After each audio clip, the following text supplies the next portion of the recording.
askarigii shalay xiro wuxuu yiri banaanbax yaa ogolaansho idin siiyooda taas waxay cadeynay in xataa uusan ogeyn dastuurka inuu cadeynayo adigoo waxba ogolaansho haysanin haduu qodobka 20aad aqriye waxa ku dhahay aniga marti ugu ma ahi wadankan inaan banaanbaxo adiga marti kaaga ma ahi adiga ciidan qaranaa tahay amarkaaga qaadana oobiya iga qoray waa banaanbaxaya anaana la taagan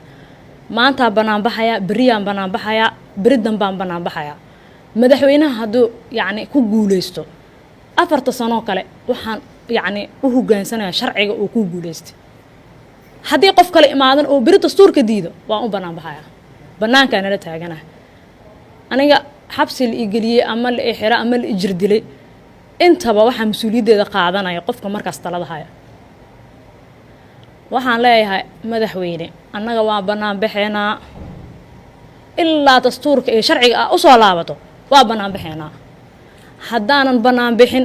maanta haddaanan dastuurka u istaagin beri u istaagi meeno kuwa ka dambeyn doonana naguma maamuli doonaan dastuur ee xoogooda inoo adeegsan doonaan